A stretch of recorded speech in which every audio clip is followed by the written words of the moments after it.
El mundo entra en una nueva era militar. La revolución digital se impone en todas las fuerzas armadas del planeta. Al frente de esta revolución está la inteligencia artificial, una tecnología capaz de transformar los conflictos hasta el punto de que puedan transcurrir sin intervención humana. Todo ello en el contexto de una ciberguerra global que ya ha comenzado y podría no terminar nunca. La tecnología digital ya transforma nuestras vidas y también está cambiando la forma de combatir. Está aportando mayor eficiencia y también más rapidez a los ejércitos del planeta y también trae consigo nuevas amenazas. Es una tercera revolución militar. El paso a un conflicto armado será más impredecible y eso hará del mundo un lugar más peligroso. Aquí en Berlín, el ministro alemán de Exteriores nos recuerda que ya está en marcha una nueva carrera armamentística a gran escala. Ya es una realidad a la que debemos enfrentarnos. De hecho, la inteligencia artificial se desarrolla con tal rapidez que la sociedad apenas puede seguir el ritmo. Y muchos se preguntan en esta situación si esto es realmente lo que queremos. Por eso en este video vamos a centrarnos en dos riesgos a los que aún no se presta suficiente atención. Primero veremos cómo una intrusión cibernética en los sistemas de control y mando de las armas nucleares podría desencadenar una aterradora serie de acontecimientos. Preocupa que pueda convertirse en algo verdaderamente apocalíptico, en el fin de la civilización. Luego examinaremos cómo una guerra reciente en una pequeña región proporcionó una muestra de lo que se avecina, acelerando la carrera por las armas autónomas. Y cómo la inteligencia artificial que las controla puede generar conflictos que avanzan a una velocidad espeluznante. De repente estalla una guerra que nadie inició y que puede volverse incontrolable. Vislumbraremos un futuro en el que las guerras podrían empezar más fácilmente y recrudecerse con mayor rapidez, sin que los humanos puedan detenerlas. Las máquinas ya toman decisiones clave sobre la vida y la muerte. La buena noticia es que no es demasiado tarde para reconducir las cosas. Al final de este video les mostramos lo que los líderes políticos podrían hacer desde ya mismo para evitar lo peor. Pero antes de modificar el futuro, hablemos de algo que podría ocurrir hoy mismo.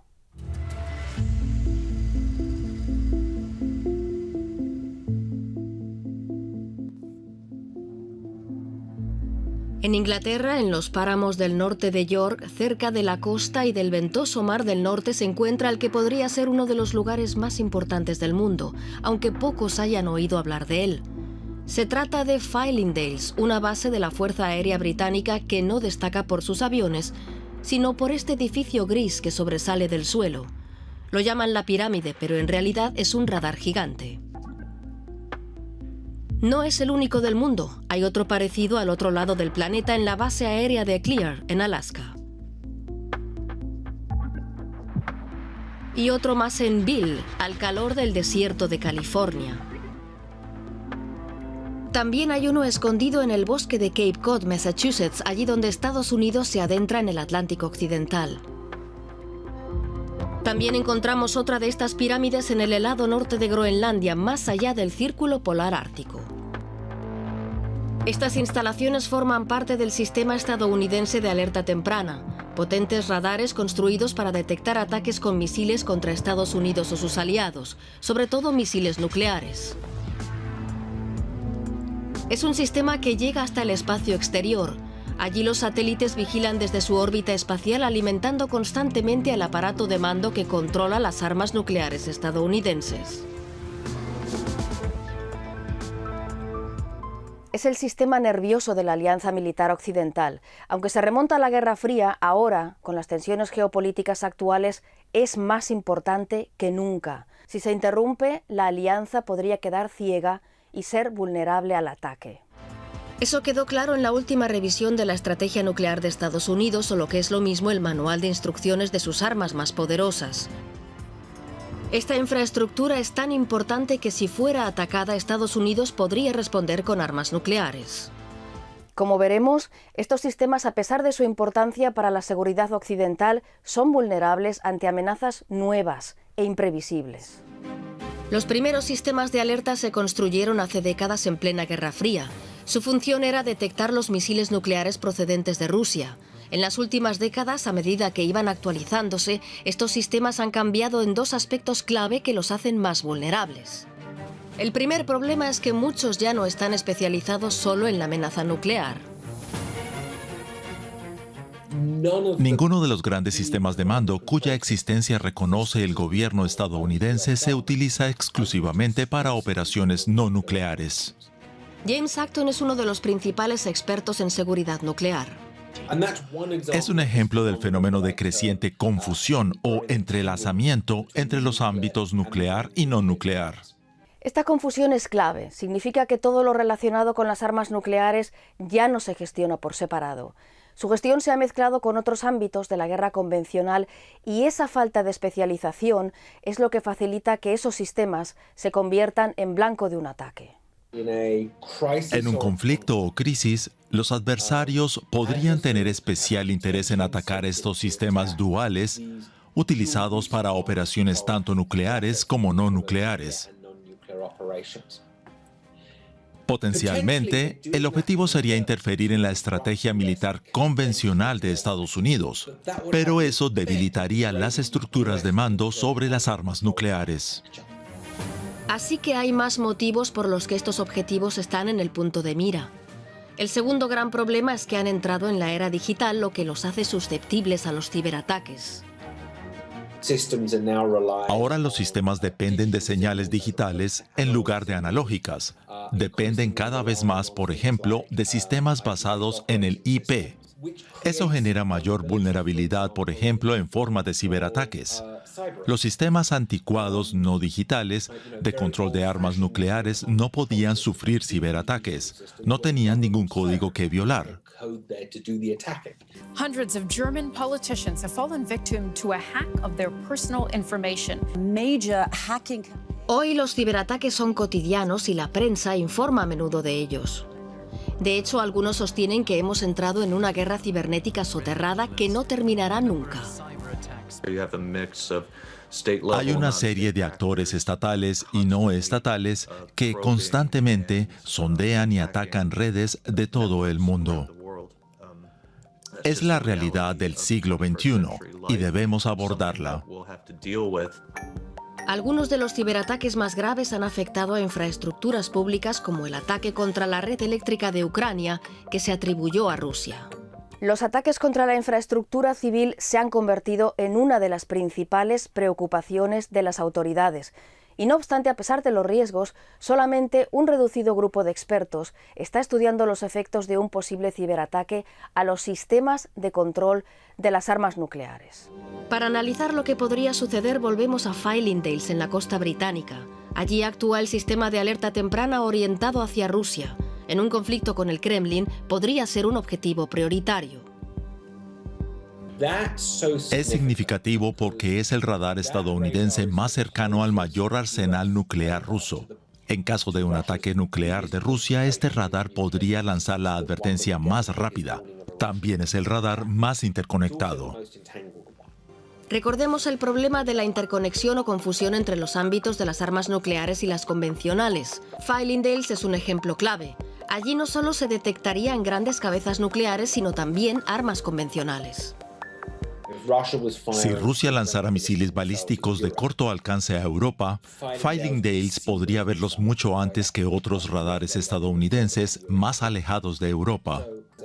De todos los radares de alerta temprana, Fylingdales es el que Rusia tendría más interés en atacar, y sería el radar cuyo ataque más podría debilitar la capacidad estadounidense de lanzar alertas tempranas.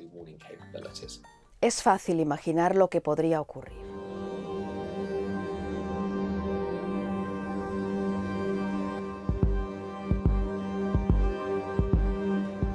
Imaginemos un futuro cercano en Letonia, la exrepública soviética que ahora es miembro de la OTAN. Han surgido protestas de la minoría rusa del país que achaca al gobierno una política discriminatoria.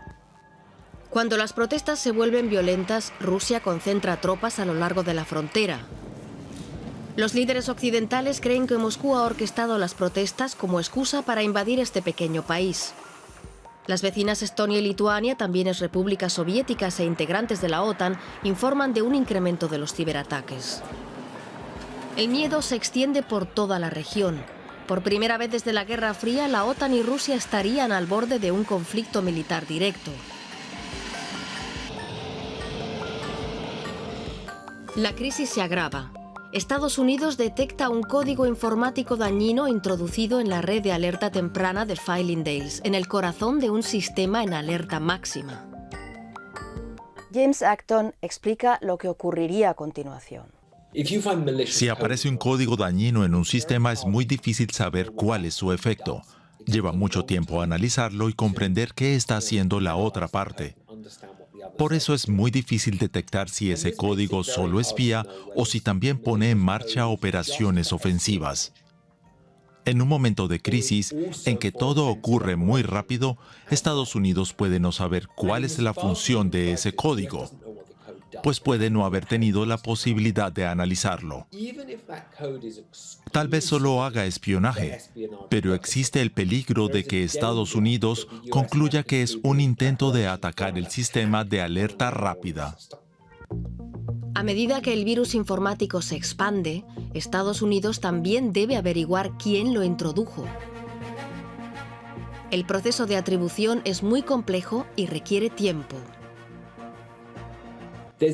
Varios países podrían lanzar ciberespionaje o ciberataques insertando virus informáticos en el sistema estadounidense de alerta rápida. Corea del Norte podría ser uno de ellos y también China, así como Rusia y quizá también otros. Con tanta incertidumbre y teniendo en cuenta la crisis letona, Rusia se convertiría en principal sospechosa. Creo que en una crisis semejante se atribuiría el ataque a Rusia, aún sin certeza sobre la autoría, que también podría ser de China o Corea del Norte. Con falta de tiempo para investigar debidamente, la intrusión podría atribuirse erróneamente a Rusia. Durante una crisis, Estados Unidos debe tomar decisiones de mucho peso y debe hacerlo bajo una enorme presión. Su infraestructura nuclear más sensible es víctima de un ataque cibernético. Estados Unidos no sabe qué función tiene el código ni quién lo ha introducido. No obstante, todo indica que se trata de un ataque ruso. Así que los estadounidenses deciden responder de igual forma con un ciberataque contra los sistemas rusos. Estados Unidos responde igual contra Rusia, en un primer momento no para atacar, sino como espionaje y para enviar un mensaje del tipo «Estados Unidos puede hacerlo mejor». El problema es que Rusia teme por la supervivencia de sus armas nucleares. Ahora, Rusia teme que Estados Unidos esté tratando de medir fuerzas con sus armas nucleares.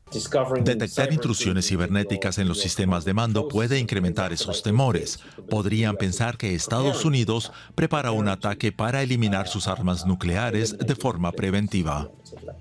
Ambos bandos entran en una espiral de miedo y sospechas que conduce al desastre. Rusia da el primer paso. Muchas de sus armas nucleares o misiles se transportan en camiones.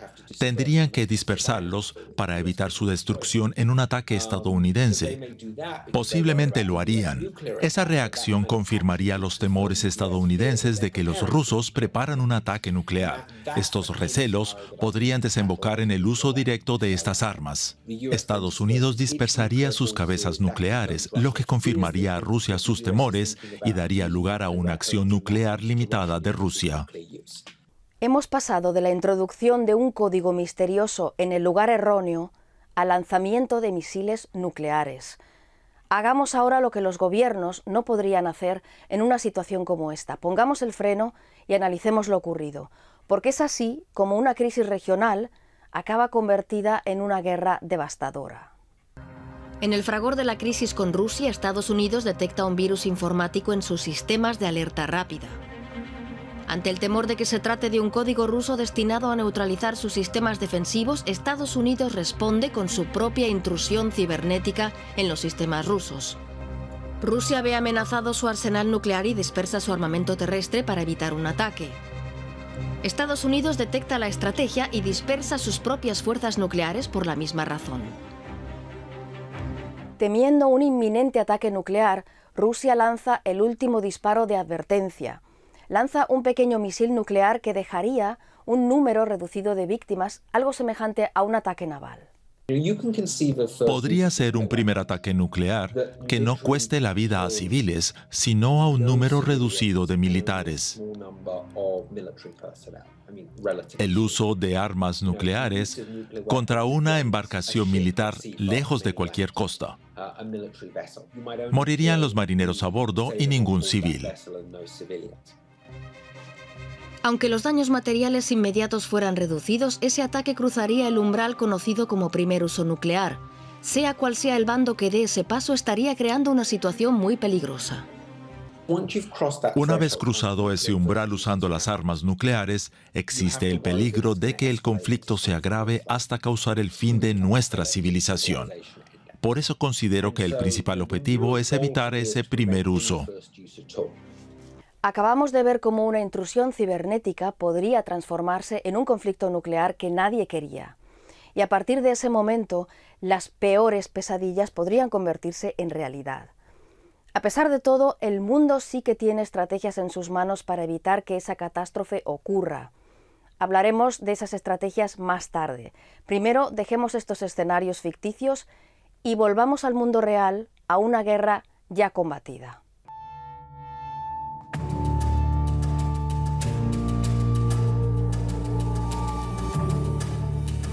A finales de 2020 se reaviva un conflicto que el mundo parecía haber olvidado.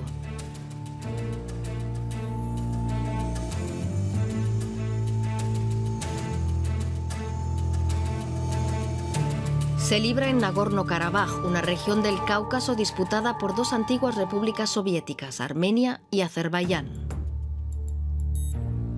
Parece un conflicto regional como tantos otros, impregnado de orgullos nacionales y con disputas territoriales y étnicas. Pero los combates se libran mientras todo el planeta se enfrenta a una pandemia y por eso no reciben una amplia cobertura mediática. No obstante, quienes sí están pendientes de lo que sucede ven allí un ejemplo de cómo podrían ser las guerras futuras. Se ve aquí mismo, en la propaganda difundida desde el inicio de la guerra.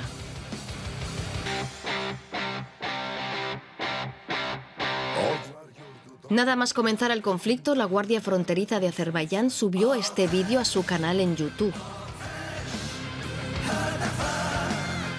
La letra está cargada de fiebre patriótica con un mantra, el odio al enemigo.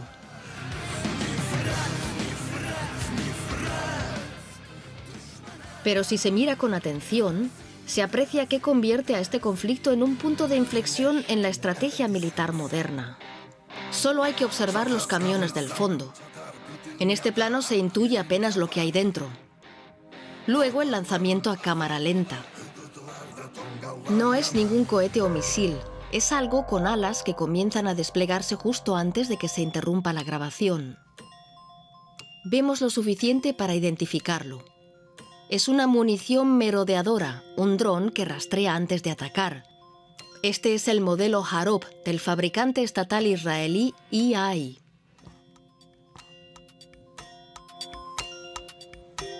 Los videos promocionales de la empresa muestran lo que esta munición puede hacer. Tras el lanzamiento vuela de forma autónoma hacia su destino y una vez allí puede merodear durante horas mientras analiza su objetivo, que por lo general suele ser un sistema de defensa aérea. Una vez localizada la diana, no arroja una bomba, sino que se lanza contra el objetivo para destruirlo con el impacto. Por eso se lo conoce como dron kamikaze.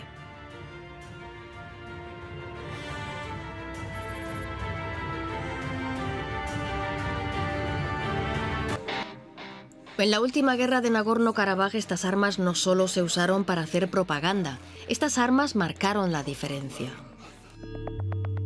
Azerbaiyán lleva años invirtiendo en este tipo de munición kamikaze.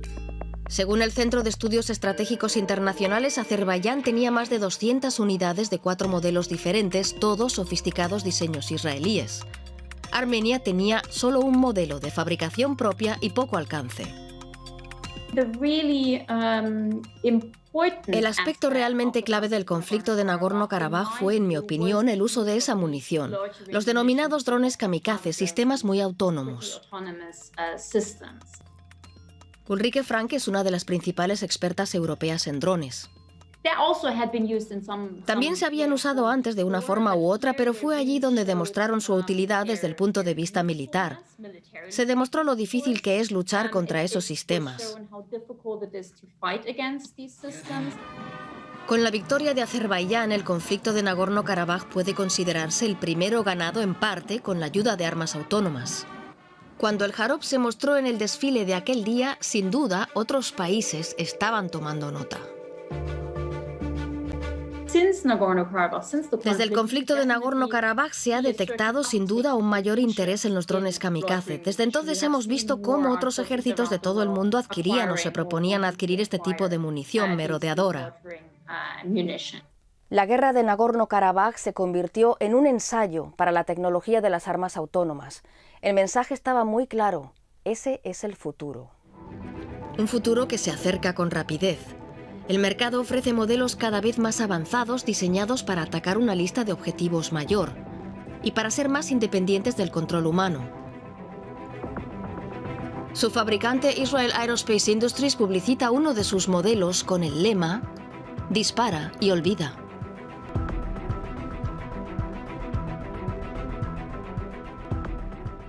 Ya hoy las armas autónomas se utilizan para alcanzar objetivos situados a largas distancias que pueden ser destruidos sin ninguna intervención humana.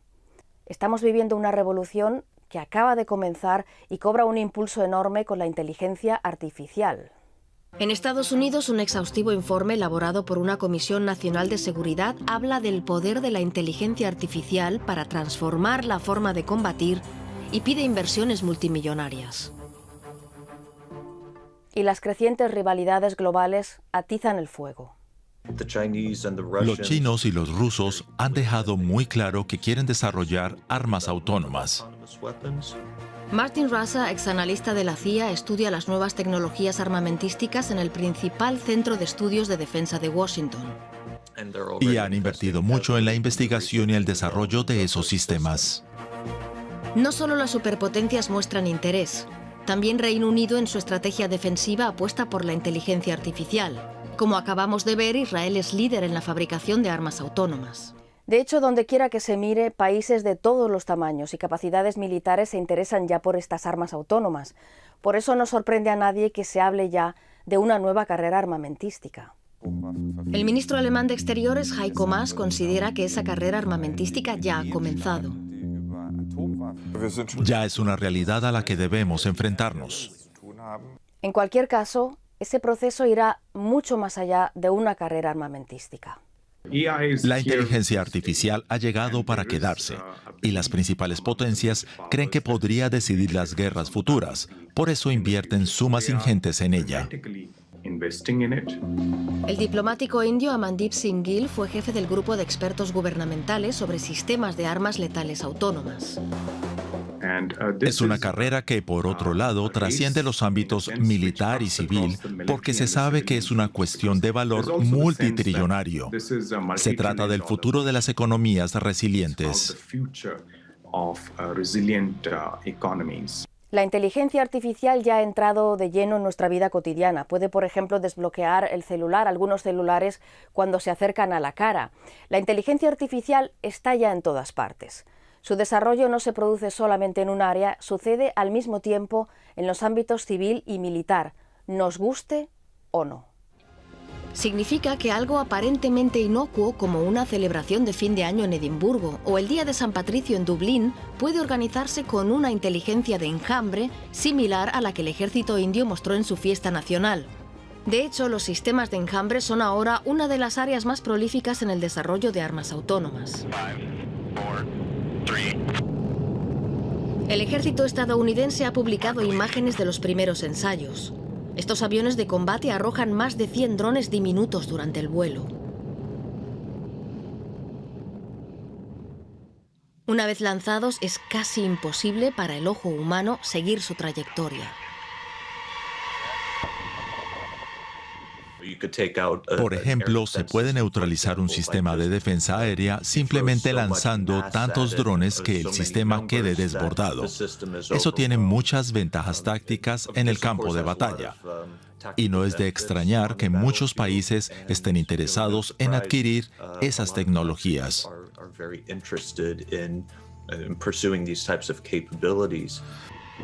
Si unos países tienen estas armas, el resto las necesita para defenderse, porque contra estos sistemas los humanos no tienen nada que hacer. Para repeler un enjambre de drones puede ser necesaria una persona que tome la primera decisión, pero no creo que ninguna persona pueda rastrear todo un enjambre. Esa velocidad nos lleva a mencionar otra amenaza procedente de las armas autónomas. Hasta ahora hemos visto armas con un alto grado de autonomía, pero que pueden ser controladas por los humanos. Incluso el arma vendida bajo el lema dispara y olvida necesita que alguien la dispare. Son armas cuyo funcionamiento aún comprendemos. Pero ahora avancemos una década o dos hacia el futuro. Serán años caracterizados por un rapidísimo desarrollo tecnológico con un uso cada vez mayor de armas, cada vez más autónomas. Es probable que en 20 años haya enjambres de sistemas no tripulados.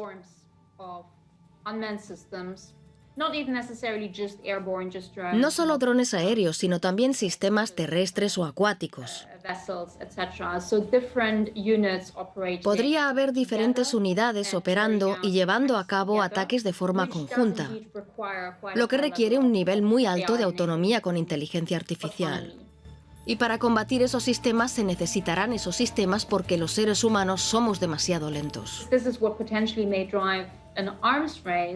Eso podría impulsar una carrera armamentística en la cual algunos actores podrían verse obligados a adoptar cierto nivel de autonomía, al menos defensiva, porque los seres humanos no serán capaces de hacer frente a los ataques autónomos con la rapidez necesaria.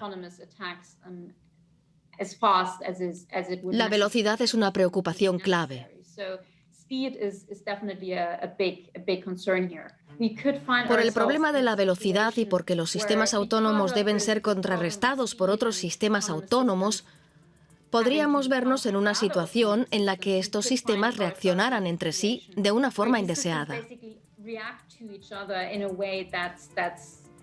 En la literatura lo llamamos guerras relámpago. Hay un ataque, o parece que lo hay, y el sistema autónomo reacciona. A su vez, el sistema autónomo del adversario reacciona a ese ataque y ya tenemos un conflicto. Esta escalada puede suceder de forma muy rápida, por eso hablamos de guerras relámpago, conflictos militares accidentales que nadie quería. Ya lo hemos visto en la bolsa. El desplome relámpago de 2010 eliminó en pocos minutos más de $1 trillón de los mercados financieros. Fue impulsado por algoritmos que se alimentaron mutuamente de forma vertiginosa, desencadenando una caída súbita. Durante una caída súbita, el comercio bursátil puede ser detenido para frenar el desastre, pero durante una guerra relámpago, sin embargo, puede no haber vuelta atrás. Recordemos de nuevo el conflicto de Nagorno-Karabaj, una guerra regional probablemente decidida por las armas autónomas. En el futuro, con un mayor riesgo de que estallen guerras relámpago, estos lugares podrían sufrir aún más inestabilidad, aún mayores conflictos. Creo que avanzamos hacia un mundo con sistemas más autónomos y debemos asegurarnos de que reducimos el riesgo de que surjan conflictos no deseados, orquestados por máquinas, sin ningún control humano.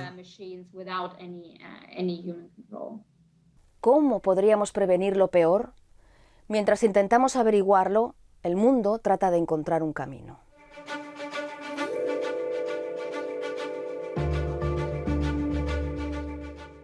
Hemos visto destellos de un futuro distópico, guerras fuera de control y conflictos que surgen de la nada.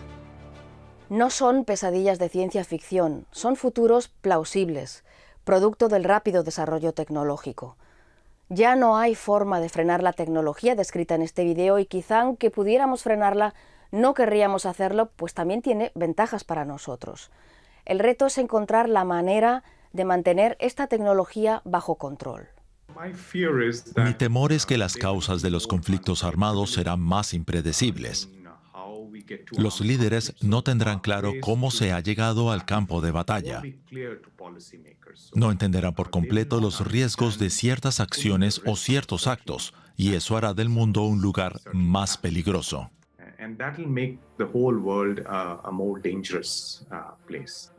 Amandeep Singh Gill lideró los esfuerzos de Naciones Unidas para controlar las armas autónomas, un proceso que, según las voces críticas, amenaza con fracasar. Todo ocurre aquí en la sede de la ONU en Ginebra, en donde los delegados de los países miembros debaten con expertos y ONG sobre las guerras del futuro.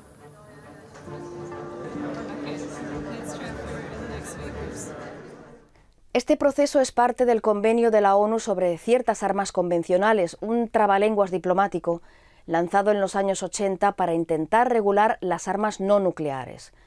Se consideró que armas como las minas terrestres o como los láseres cegadores necesitaban un control especial.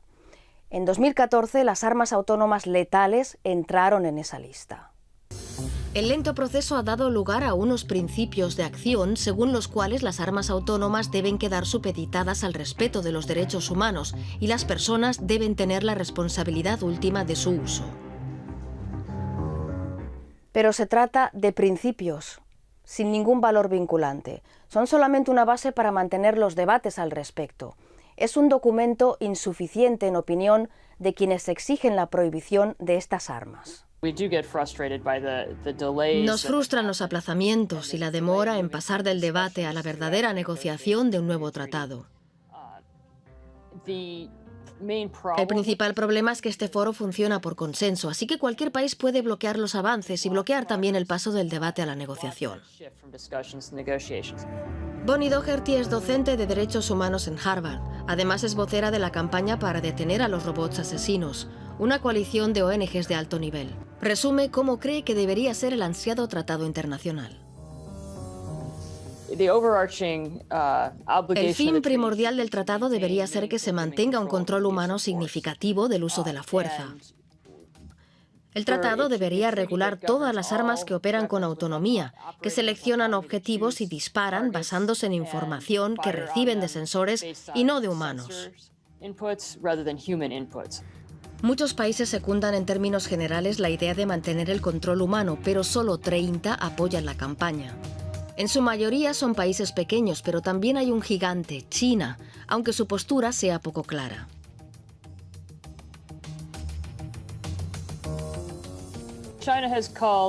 China ha reclamado o apoyado que se prohíba el uso.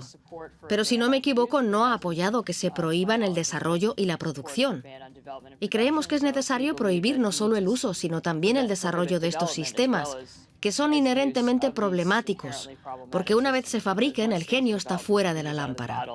El resto de las potencias militares tampoco quieren limitaciones de este tipo. Muchos responsabilizan a Rusia de estar aprovechando cualquier oportunidad para frustrar las conversaciones de Ginebra. Y no son los únicos que se muestran reticentes. Rusia ha sido muy vehemente en sus objeciones. Algunos de los otros países que desarrollan sistemas de armas autónomas, como Israel, Estados Unidos, Reino Unido y otros, tampoco apoyan un nuevo tratado y han expresado más o menos disposición a continuar debatiendo.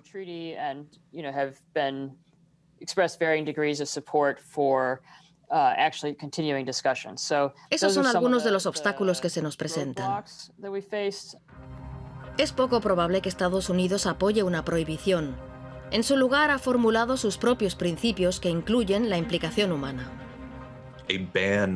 La prohibición de las armas autónomas es inviable porque la tecnología ya existe.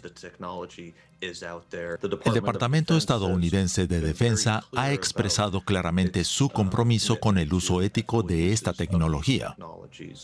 La postura actual es que debe haber un ser humano implicado cuando se usan estas armas, de forma que no sean totalmente autónomas, en el sentido de que no haya ninguna interacción humana con los sistemas. La rivalidad entre Estados Unidos, China y Rusia en inteligencia artificial es tal que parece poco probable que alguno de ellos vaya a firmar un tratado que les imponga limitaciones significativas. Más allá de esa falta de voluntad, el desafío es gestionar una tecnología intangible con las herramientas tradicionales del control de armas. Muchos sistemas de control de armas del pasado se limitaban a asignar una determinada cantidad. Se permitía tener 100 ojivas de este tipo y 100 de otro tipo. Era meramente cuantitativo. No se puede hacer eso con los sistemas de armas con inteligencia artificial porque el aspecto que tengan es irrelevante. Lo que importa es el interior. Alemania ha sido muy activa a la hora de debatir sobre estos problemas. El ministro alemán de Exteriores insiste en que el mundo debe encontrar una solución. Al igual que hicimos con las armas nucleares, también debemos forjar acuerdos sobre las nuevas armas. Heiko Maas es miembro del Partido Socialdemócrata Alemán y aboga por el control de armas. Esos acuerdos deben establecer que ciertos avances son técnicamente posibles, pero inaceptables, y que por ello deben prohibirse globalmente. De hecho, el gobierno alemán expresa esa intención en el documento que sustenta la actual coalición de gobierno. Ese documento dice lo siguiente: rechazamos los sistemas de armas autónomas que quedan fuera del control humano y aspiramos a que sean prohibidos en todo el mundo. Es un mensaje claro, parece claro, pero las cosas son más complicadas de lo que parecen. Alemania, por ejemplo, no apoya la campaña para detener a los robots asesinos. Alemania dice que hay una estrategia mejor. No rechazamos el contenido, tan solo queremos que se incluya a más partes en el reglamento internacional que necesitamos para que no se usen sistemas de armas autónomas. Hablo de países con poderío militar, que tienen la tecnología necesaria no solo para desarrollar armamento autónomo, sino también para usarlo. Tenemos que incluirlos en ese reglamento. Así que el debate no gira solo en torno a las ventajas e inconvenientes de las armas autónomas, sino también en torno al proceso de regulación. Por un lado, Alemania resalta que un acuerdo solo tiene valor si recibe el apoyo de las grandes potencias y también busca el consenso en Ginebra. Por otro lado, la campaña para detener los robots asesinos asegura que el problema es demasiado grave como para esperar y dicen que solo hay tiempo para una ronda más en Ginebra. Creemos que si para entonces los Estados no actúan, tal vez deberían plantearse salir del convenio sobre ciertas armas convencionales y buscar otras opciones. Podrían negociarlo en la Asamblea General de Naciones Unidas o iniciar un proceso independiente en un foro que no decida por consenso y liderado por países que se tomen en serio el problema y estén dispuestos a desarrollar normas estrictas para regular estos sistemas de armamento. El mundo no se pone de acuerdo sobre cómo gestionar las armas autónomas y ni siquiera hay consenso sobre cómo llegar a ese acuerdo. ¿Es posible entonces encontrar así una solución? Al final puede que tengamos reglas o normas o incluso acuerdos más centrados en usos o casos específicos que en los propios sistemas o tecnologías. De forma que se acuerde, por ejemplo, usar ciertas tecnologías solo con fines de defensa o solo contra máquinas, pero no contra humanos, o solo en determinados contextos. Pero como entenderán, implementar eso y previamente acordarlo es mucho más difícil que con los antiguos acuerdos de control de armas. Otra dificultad es la desconfianza actual entre las principales potencias. A principios de 2021, en Alaska, las conversaciones entre Estados Unidos y China derivaron en un amargo intercambio de acusaciones. Cuando no hay confianza, tiendes a atribuir a la otra parte todo tipo de intenciones y tiendes a sobreestimar lo que estarán haciendo y excederte también en tu respuesta. Francamente, los avances actuales en esta tecnología no hacen más que alimentar esa desconfianza. Evitar el tipo de desastre bélico que vimos anteriormente requiere la cooperación de las grandes potencias. Pero como primer paso hay medidas que cada país puede tomar. Creo que los países deben reflexionar sobre cómo sus operaciones cibernéticas pueden ser mal interpretadas, para analizar por completo y por anticipado los beneficios y los riesgos.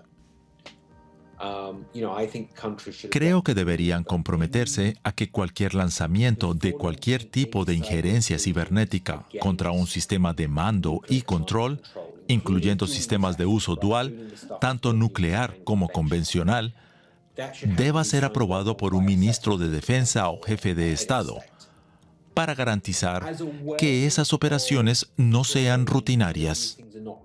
Más allá de eso, el mejor escenario posible sería que Estados Unidos, Rusia y China se comprometieran a no lanzar intrusiones cibernéticas contra los sistemas de mando y control nuclear de sus rivales. La idea sería que si detectas la presencia de otro estado en tu sistema, el acuerdo se rompe y puedes devolver el ataque. Así, la disuasión mutua garantizaría el cumplimiento del acuerdo. Pero no olvidemos el problema de la confusión de sistemas involucrados en operaciones nucleares y no nucleares. Eso dificultará definir qué centros de mando se incluyen en este tipo de compromisos y cuáles son excluidos. Serían necesarias unas negociaciones difíciles que no creo que los estados estén dispuestos a mantener. A medida que crece la rivalidad entre Estados Unidos, Rusia y China, el reto global consistirá en crear áreas como esta en las que las tres potencias sean capaces de imponer el interés mutuo por encima del deseo de estar en la cima.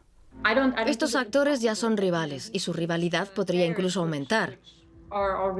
Pero no creo que sea imposible que se reúnan y acuerden unos requisitos mínimos, simplemente pensando en el interés de todos.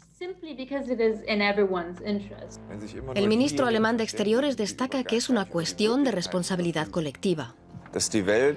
El mundo no puede mirar a otro lado mientras avanzamos hacia una situación en la que se pueda hacer lo que se quiera con las armas cibernéticas y autónomas.